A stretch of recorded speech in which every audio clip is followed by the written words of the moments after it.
Super Supportive by Sleyca. Chapter 123. Meeting.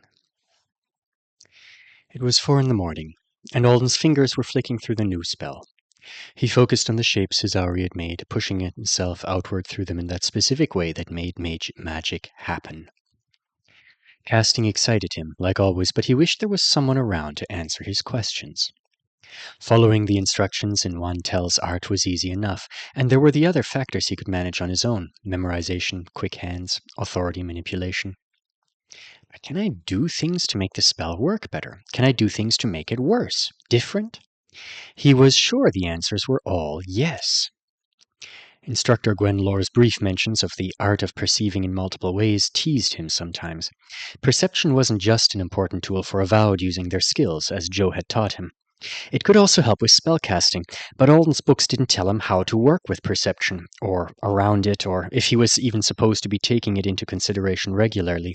Maybe altering your perception came into play only when you were struggling with a spell, or if you needed to make it deviate from its intended purpose. He just didn't know.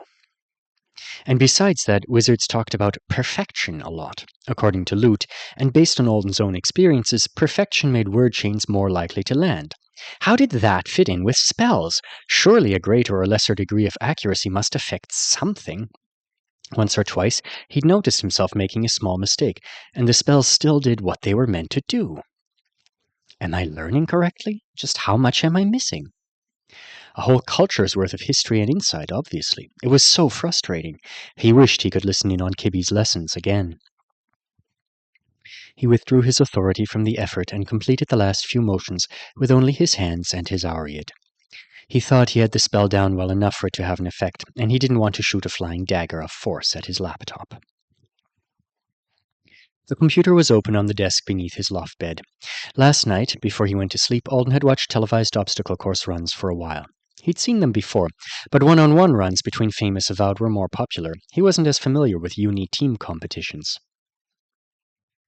Having actually experienced a course himself, he found he had a much deeper interest in them and appreciation for how difficult they were.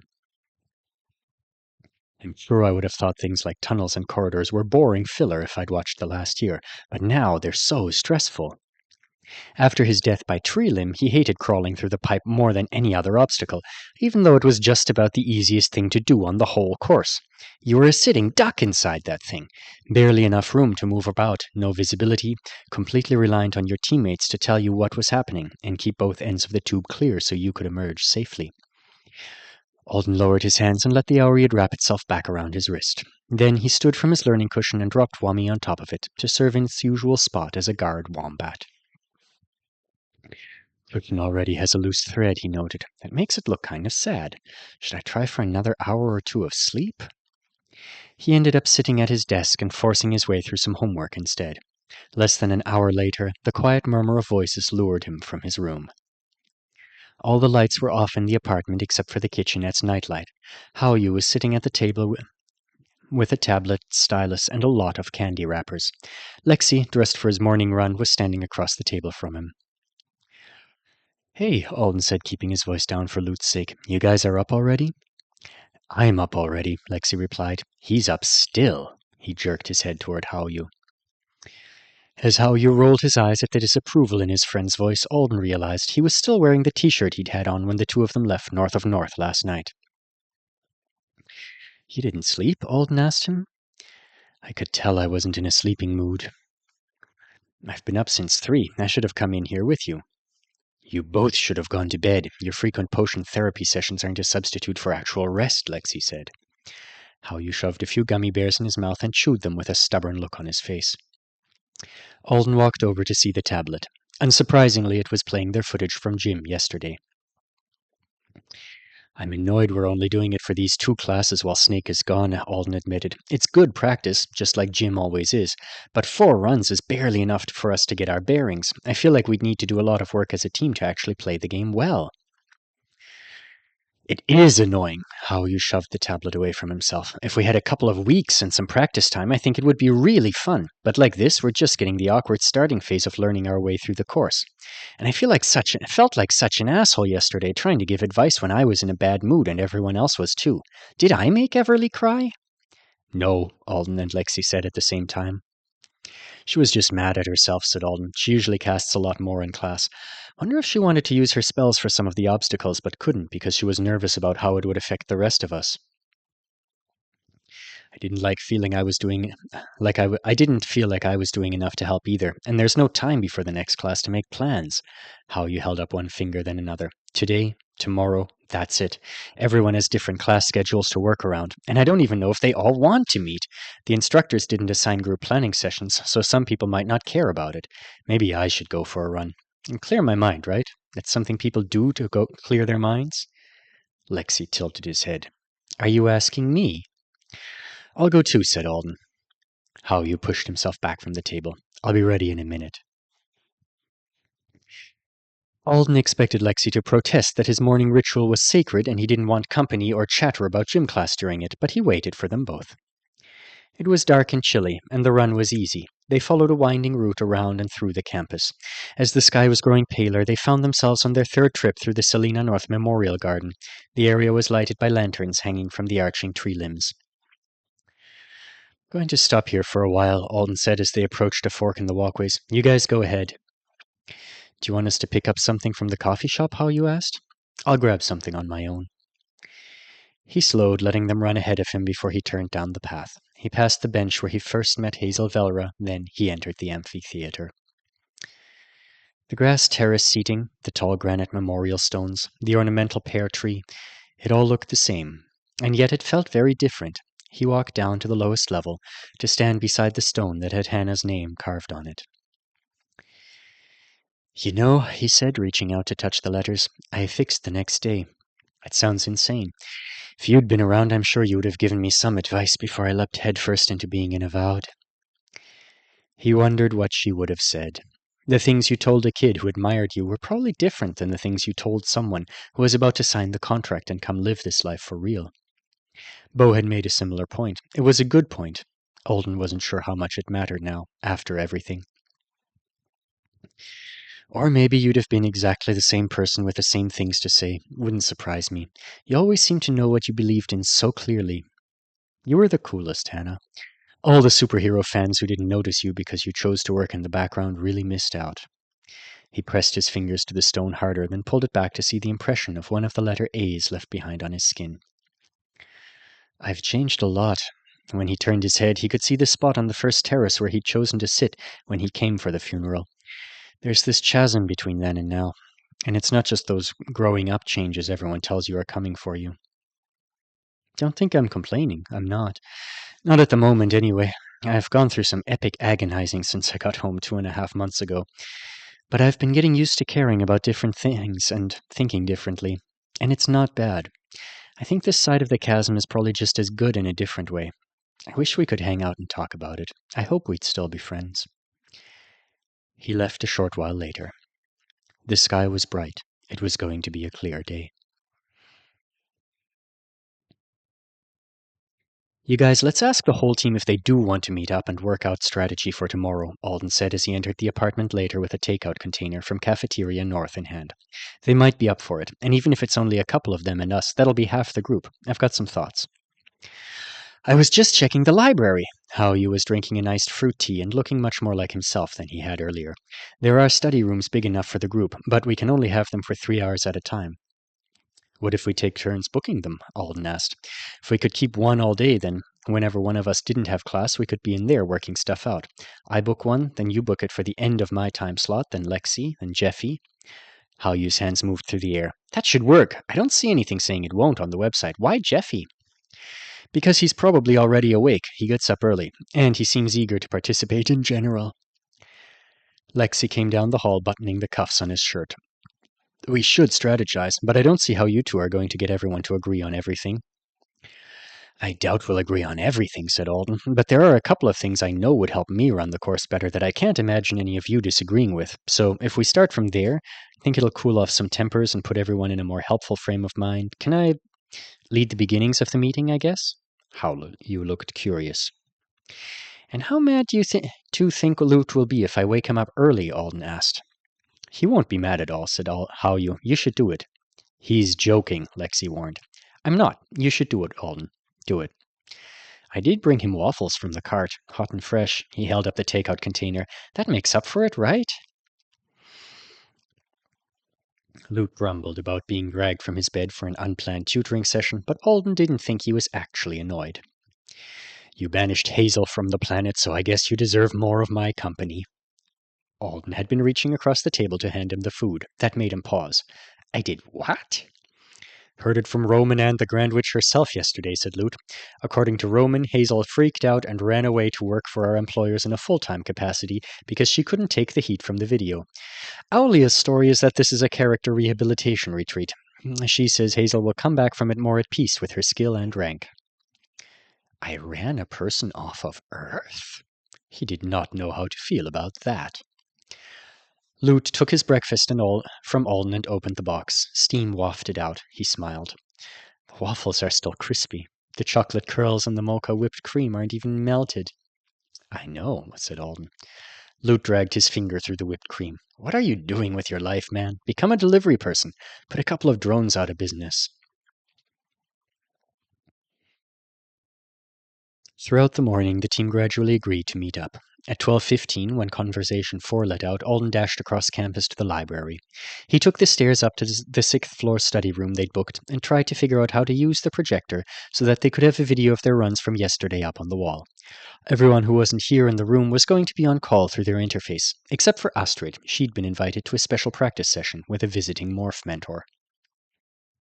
A short while later, when the rest of the team had all gathered or joined the call, there was an unpleasant 30 seconds of everyone staring at each other before Alden cleared his throat and said, Just to be clear, I'm not trying to be team captain or something like that, but I figured we needed to start somewhere. Does anyone mind if I direct the conversation for now? I have my last class of the day in an hour, so if someone else wants to take over then, that's great. I don't mind, Maoyu texted from his current class. Should you really be the one? Reinhardt started to say. It sounds great to me, Maricel interrupted. Reinhardt side-eyed her, but didn't protest. Okay, said Alden. Let's clear the air. Yesterday was less than ideal. It was embarrassing, said Njeri. She was wearing a jacket with the hockey club's emblem on the back, and she'd brought a big bag of pita chips and jars to dip for her lunch. We came across as a bunch of incompetent kids, said Reinhardt, drumming his fingers on the conference table.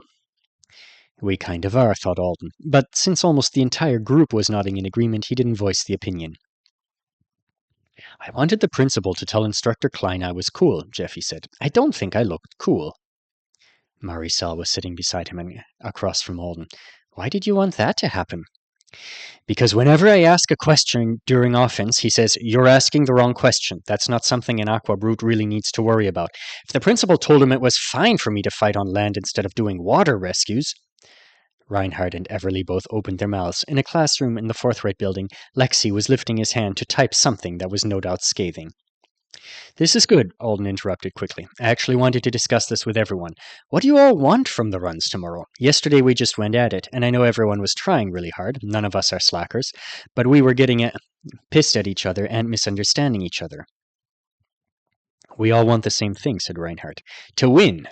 Lots of nodding at that. Yeah, Alden leaned back in his chair. Everyone would prefer to win. But I don't know if winning is the only thing we all want, or even the most important thing. Some people were compromising personal goals a lot yesterday, and others were only compromising a little. That's not fair. And it made us all have different expectations of each other. Most of them didn't look like they got what he was saying. Do you guys really want the team to win more than anything else, he asked. Or is it more important to you that you get to accomplish something just for yourself out on the course, since we've only got one more day to use it? We should be honest about it. For example, Maricel... She made a startled sound as everyone turned to her. Maricel was ignoring her own practice to be a team player yesterday, which I don't think we all appreciated enough. She only used sandbags for lifting and shielding, and that's not what she's working on with her powers right now. She's trying to learn to compress loose soil into shapes while she moves it. I'm sure she would rather have a big pile of dirt, but the sandbags are faster and easier for her to throw around. So she did that just for the rest of us. It was great of you. Thanks.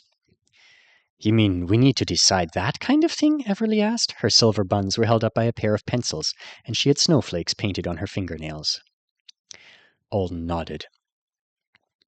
We should know where everyone stands. I think it's all right if we want to think of the course as a personal playground or a chance to show off individually instead of a quest for team victory. But it ought to be all of us who get to behave that way instead of some of us, and we should set some limits on it so it's not a total fiasco again. He means the archer, Lexi typed. I have a name, Reinhardt said. I told you that shooting to yet. You just wanted to prove you could take out an S rank, said Jerry.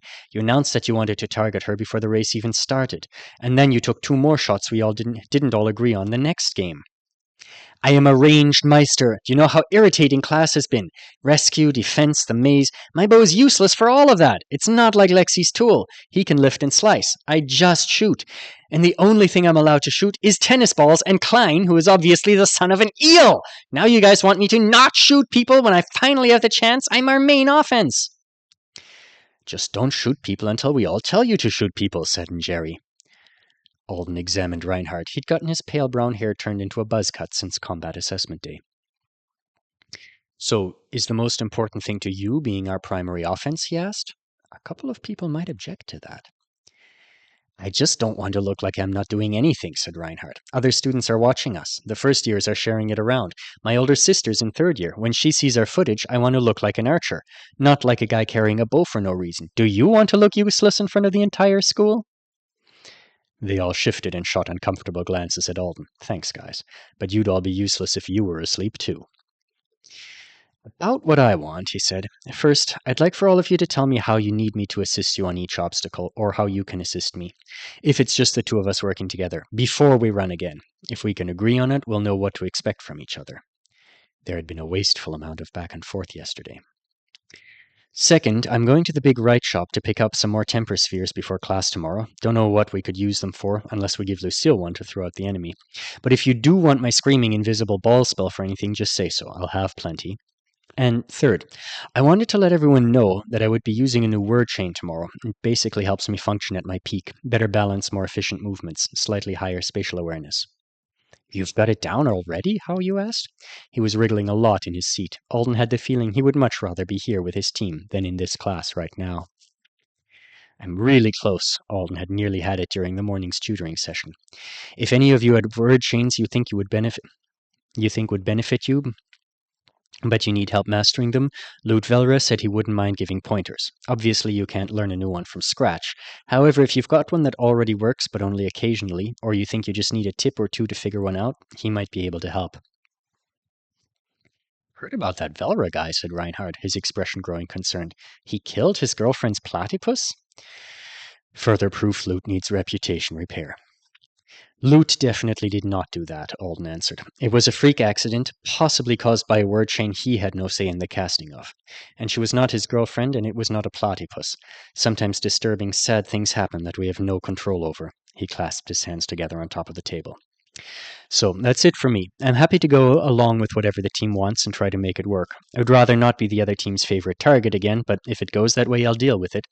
Also, I've been brainstorming ideas for obstacles, but I want to hear what you all thought. It turned out they had a lot of thoughts, and not all of them were things Alden would have expected. While he was sitting in Intro to Other Worlds a short while later, listening to their ongoing discussion more than the instructor's lecture, they were still trying to decide if they really wanted to win no matter what, or if they wanted to give everyone the chance to show off and try things. Alden wasn't surprised to find that most of them were more concerned with their individual performances over the team's, but he was interested in the variety of their reasoning for it. Reinhard was worried about looking bad and making his sister look bad. Everly's parents often asked to watch her gym footage, and she really didn't want them to see her failing. They worry so much about me being in this program. I'll scare them if I look weak. I want them to know I can keep up. I don't want to kill anyone, a voice said so quietly that Alden almost didn't catch it. I was afraid you were all going to ask me to attack the other team yesterday. I don't want to. Alden directed one of the video images to come back into the center of his line of sight. While he took in the library scene, his fingers moved over the keys of his laptop, the cursor on the screen blinking halfway through a page that had started as class notes and turned into team notes. Nobody said anything for a second. What do you mean, Lucille? How you asked.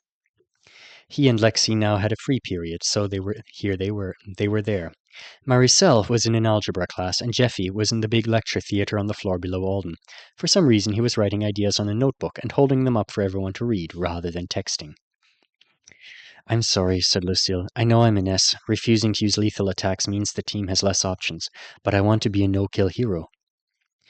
The gentle giant type, Reinhardt said with a nod. It's classic for a strength brute, but it can fall apart if you get into the wrong kinds of situations. I just don't want to do it. Lucille's dark hair fell into her eyes as she stared down at a single pita chip on a napkin in front of her. And I'm not a giant. I'm average height. It's just what the type is called. But this is gym, Jerry pointed out. The realism settings are very low.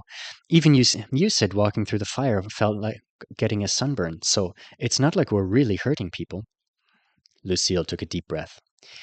I've decided if I ever kill anyone, even just in gym, I'll give up on being a city-affiliated hero. I'll switch to disaster rescue only, like Fragment. A strangled sound escaped from Reinhardt. That's too extreme! They're completely different lives! Don't give up on your dreams because of something that happens in our classes! What if you do it accidentally? What if you just make a mistake? Jerry asked. Then I wouldn't trust myself not to do it again. It's fine, said Haoyu. There's no reason she has to use lethal force. It's probably better if we use less attacks like that anyway, for strategy reasons. Lucille helps with a ton of other stuff on the course, Alden added by text. She doesn't need to attack too. But what are you going to do in duels when we start those? Reinhardt asked the brute. I don't mind pinning people. Only pinning people? Let her do it how she wants, said Haoyu. You want to be our main offense tomorrow anyway. Jeffy, about the water obstacle. You don't really hate your skill, do you? It's boring, he said aloud. Then he looked around at his neighbors in the lecture hall and grabbed his notebook again. It's literally not, Jerry said. A sink and surface is so useful. It's just going up and down in the water, Jeffy wrote. He had surprisingly good handwriting. Why, him, Lexi murmured to himself, then louder he said, 71% of the planet is underwater, don't you? More writing. All the people are above the water. Who cares about the fish? Haoyu's forehead wrinkled. He exhaled slowly. Why in Apex did you take Aqua Brute if you didn't want it? You could have traded it for any other Brute class. I know so many people who would love... Jeffy held up his notebook. The internet told me to take it so I could get into school with you guys, and my grandpa thought it was a good idea. Reinhardt was making more distressed noises. Jerry was shaking her head. Everly had steepled her fingers in front of her mouth. Surely you like being able to stay underwater for a long time when other people can't? Jeffy looked like he was pondering the question. He started to write in the notebook. A notice appeared on Alden's roommate chat. Lexi, one of you guys tell me what he says if it's worth hearing. Otherwise leave me ignorant. I find him stressful. Alden, are you all right? He looked up in surprise to see Vandy beside his desk. He'd been polishing off a final note about Lucille, and Jerry had suggested finding out if the strength brute grabbing someone on the other team and carrying them backwards along their course to place them beside an inconvenient obstacle could count as a single attack or if it wasn't allowed. Alden shut the laptop hastily. Yeah, I'm fine, Vandy. Why? I was watching you in class to figure out what you were preserving today. Of course you were. And I noticed you making very pained facial expressions. You did hit a couple of hurdles yesterday. I didn't. I jumped them all. Blue-gray eyes blinked at him. I mean, when your teammates were carrying you while you slept. Oh, that. I'm fine. If you're injured, you should go to the campus health center. I'm not injured.